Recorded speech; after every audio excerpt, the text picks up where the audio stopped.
Alex, thank you for your time this evening. I first just want to ask you your brief thoughts on how last season finished and how the last few weeks have been for you personally. Yeah, sure. So, I think we obviously got off to a great start in the season and got ourselves into a fantastic position. And I think that was where we always wanted to be, top of the league, with everyone chasing us. And then for whatever reason, I thought that at the end of the season, it was disappointing. We kind of got to a position where we could have won the league.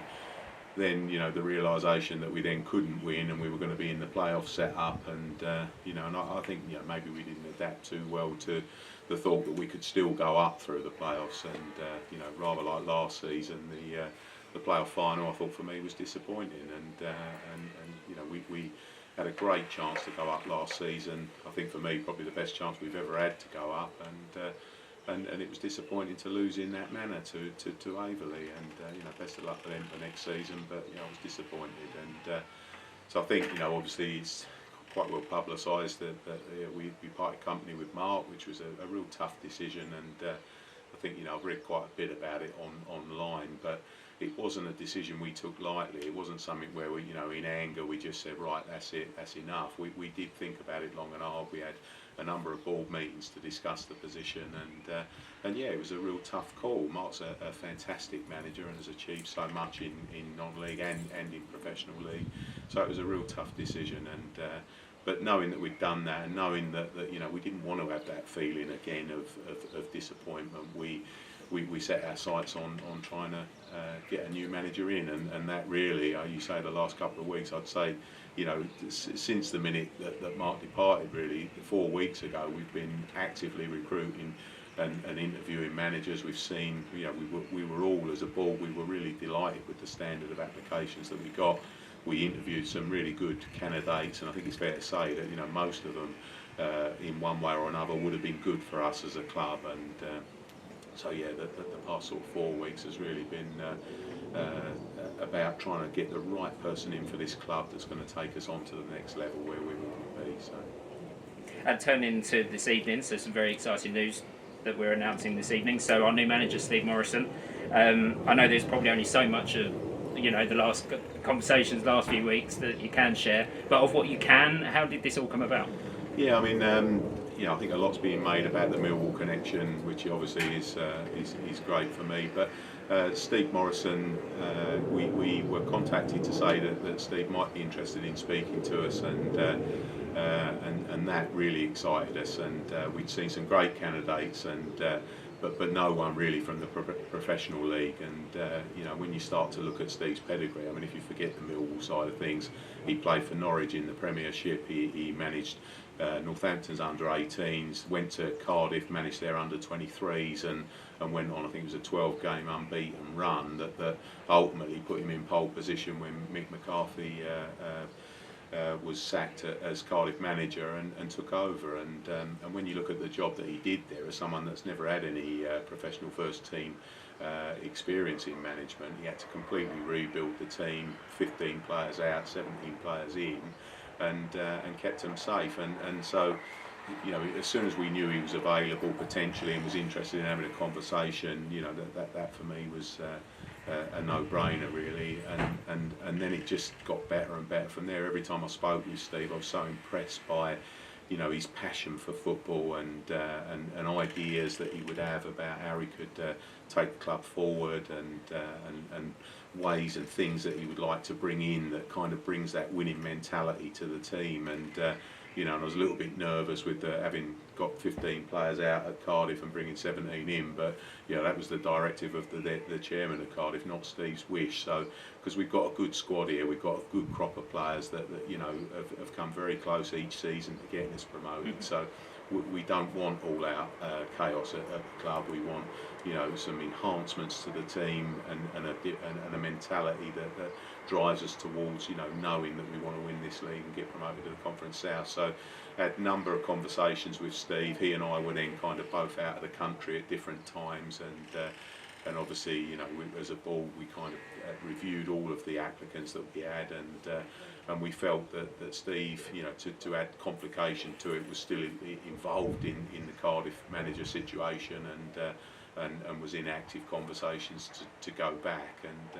And when we had the final conversation where he said, I'm really up for it, I really like this. He said, I've come from non-league. He played for Bishop Stortford for a long time before he went to Stevenage, and I think at that point, and you'll see it, he's such a professional guy. He's got, he's played at the highest level. He's played for Wales at international level as well. And I think that professionalism, all of the players are going to benefit from it. And if we can get 10% more from everyone we've got at this club, and a few more players coming in, we're going to be there or thereabouts again this season. And as a board, all we care about is this football club. We do everything, without wanting anything back in return. We just want to enjoy our football and watch it, our team play every week. And so, for me, it was when Steve confirmed that he would be interested in taking the job with his assistant, a guy called Anthony Fenton, who was at Portsmouth.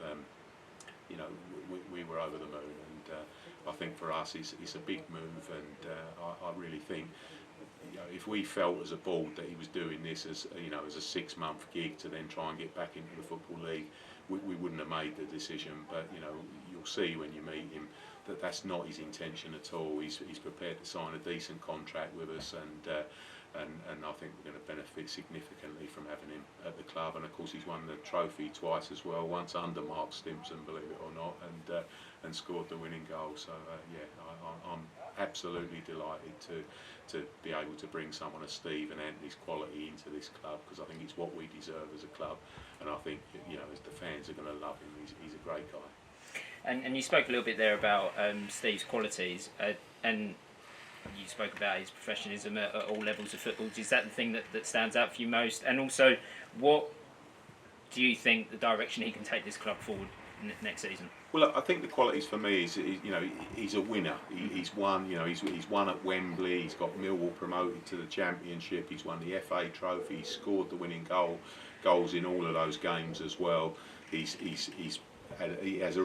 holds himself in high esteem in terms of the way that he behaves as a professional, and I think that for me, if he behaves in that way, he'll expect that from our players as well, and I know from this group of players that they'll give that, and he won't be disappointed on that front. I think for me the connections with professional clubs is going to be a big bonus for us, and I think with the there's already players that are sort of talking about I might be interested to go and might be interested to see what Steve's doing over there. We'll benefit from that, and I think really for me one of the big qualities is the coaching of the youth teams as well, because he'll look to bring some younger players into the team as well, and we're not an old team by any standard, but we'll benefit from having young energetic players coming in, particularly ones that are playing at professional clubs, that are training every day. I think it will rub off, it will become infectious, and I think when we get into that winning mentality, I think that's what he's going to bring for us. In terms of style of football, we play a good style of football, and that'll be up to Steve to decide how he wants to play football. But for me, just getting us back to a position where we're playing good football, we've got decent crowds over here, and we were really benefiting from that towards the end of the season. I think that's going to be good. So everything about him was impressive, and dare I say it, he's talking potentially about registering himself as a player, because he still thinks he could do a job at this level. So there's not a lot not to like about him. Great. And just on the playing front, so the club has announced some really good positive news recently. So Liam Natch's retainment, for example, and the signing of Nathan Green and Ryan Scott. Is that just the start? There's obviously more news to come. Yeah, there is, and there's one in particular that we've done that we can't announce at the moment due to contractual reasons. So but that hopefully will be announced fairly soon. Obviously, a lot of the existing players are going to be here as well, but they're not contract players, so we're not in making announcements on that. So, but yeah, I mean, Steve's obviously spoken to some players as well. There will be more announcements, but I think really for us the key thing we want to do is to get pre-season underway so that Steve can have a look at the squad, look at what we've got, and look at where he thinks we might need some reinforcement. So yeah, there's more announcements to come. There's a couple that are already done, and we'll get those announced. But for me, the biggest announcement is that we've got a new manager in place, and who's going to start shaping the way that we move forward. Sure. And just one final question then. So looking around the stadium this evening, work is well underway in preparation for the new season, in which we celebrate our centenary, of course. So is obviously something very special to the club, it's something we've got to be proud of. So what are your thoughts on that? Yeah, I mean, it's this is one of our strongest and best assets. This ground, the atmosphere is always great here. It's always been a fortress for us in terms of other clubs coming here, and I think none more so than now. We've always had a target on our back for teams to sort of play well when they're playing against Hornchurch. We're bringing a manager whose last job was in the Championship as a manager, so we're going to have a target on our back. Everyone's going to be coming here trying to win. So enhancing this ground and making it better for us, and the fence is just the start, really. I think it's probably well publicised. We've always invested our money on the pitch in terms of getting the best playing talent out there that we could, and it probably didn't go amiss to most of our regulars that the ground was looking a little bit sorry for itself, and so the fence around the pitch was necessary. It needed to be done.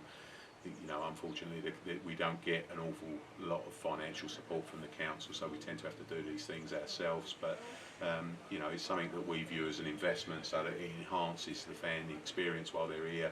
The players feel it's a more professional environment, and hopefully we're going to be leaning on that fence, watching many wins next season. So very proud of what we're doing here, and both on and off the pitch. And again, it's another thing that Steve is keen to sort of drive everything on the pitch, but equally to help out from a community front off the pitch as well. Sure, that's great. Thanks for your time tonight, Alex. Thanks very much. Cheers.